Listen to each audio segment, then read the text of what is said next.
Thank you for inviting me here today to share my story. Allow me to properly introduce myself to you first. The name is Harriet Beecher Stowe.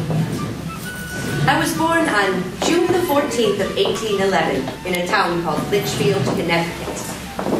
So I walked out in the yard and I tugged at my brother George's shirt sleeve.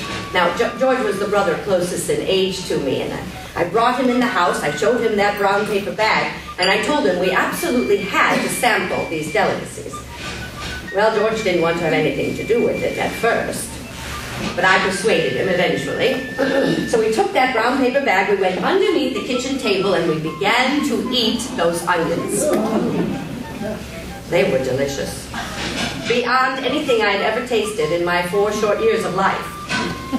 Before we knew it, we ate the entire bag. Oh, God. It was about that time that my mother stepped into the room. Oh, I'll never forget the look of shock and surprise and absolute horror that came over her face when she saw us sitting under the table with an empty bag.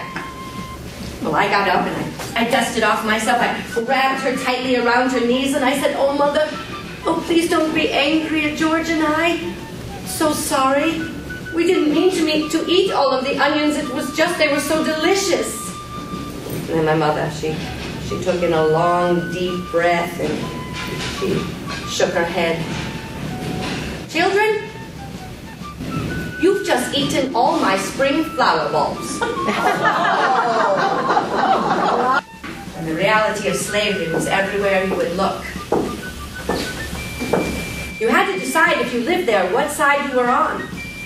You were either an abolitionist and you were opposed to slavery, or you were in favor of it. There was no room for middle ground.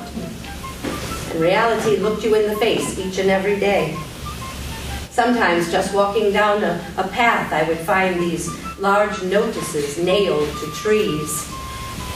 They would be offering rewards for the capture of a runaway slave. You could go down to the water's edge and you see these large boats crossing the river. Their cargo would be black chain slaves.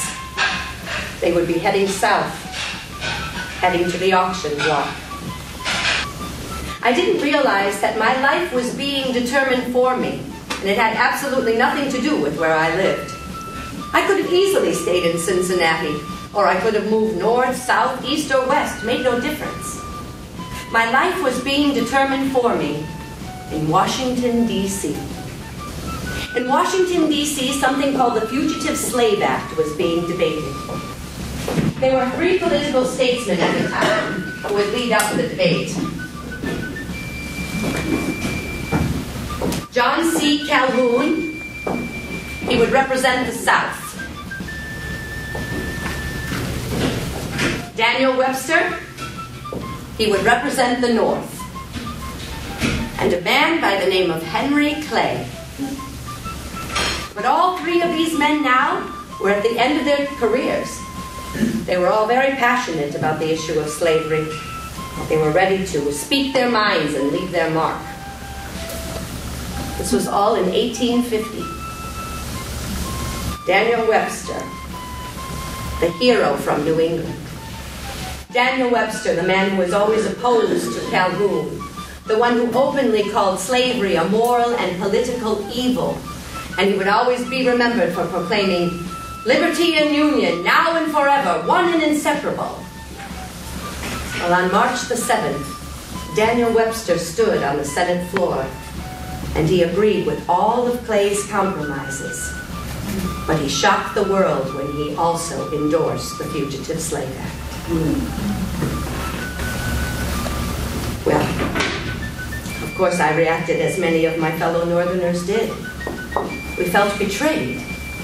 The Fugitive Slave Act would make us an accessory to slavery. My friends, by all accounts, the Fugitive Slave Act was an abomination. But it was not a law.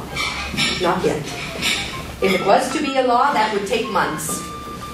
But in September of that year, we found out. Mr. Fillmore voted in favor of the Fugitive Slave Act, and it became law. People celebrated, everyone was happy, the Union survived, and there would be no war. Well, of course I was happy there would be no war. I never wanted a war. Nobody would. But I couldn't celebrate. But no matter what I wrote, I felt like I was rowing my boat against the tide and the wind. I suppose you would say I became obsessed. I was consumed by the issue of slavery. I could think of nothing else. I became very frustrated.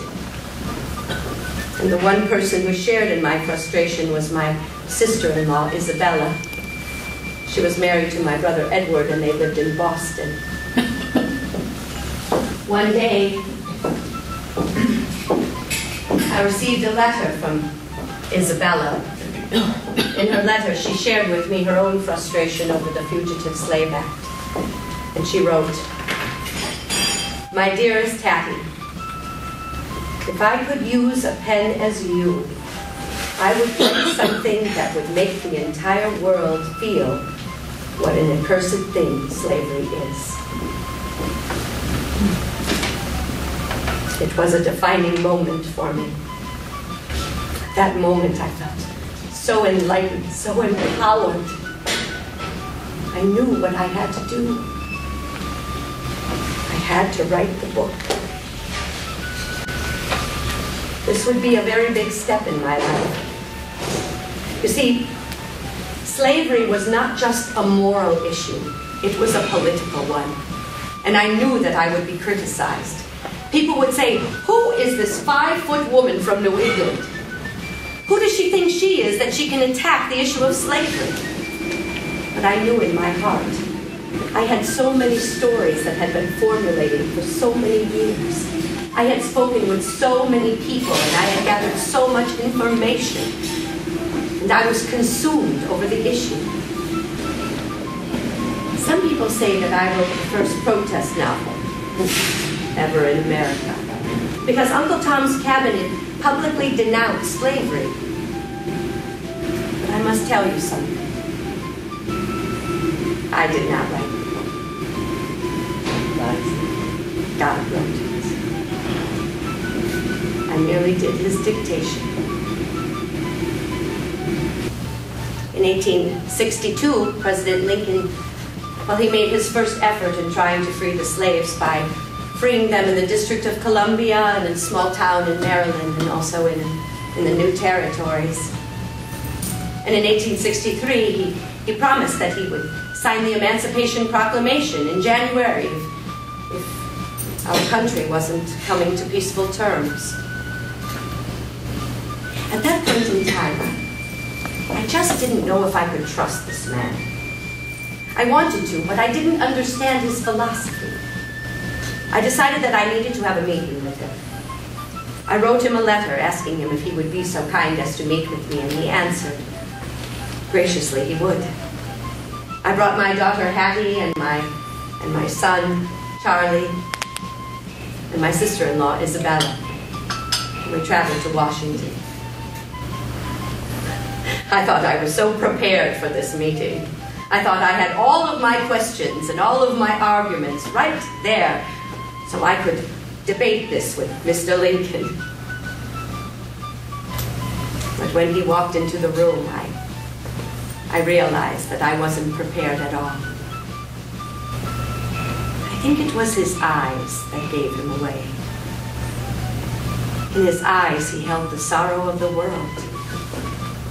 And when he spoke so genuinely, right from his heart. He stretched out that long, ungainly arm to mine, and he touched my hand, and he looked into my face, and he said, "So this is the little lady who started this big war."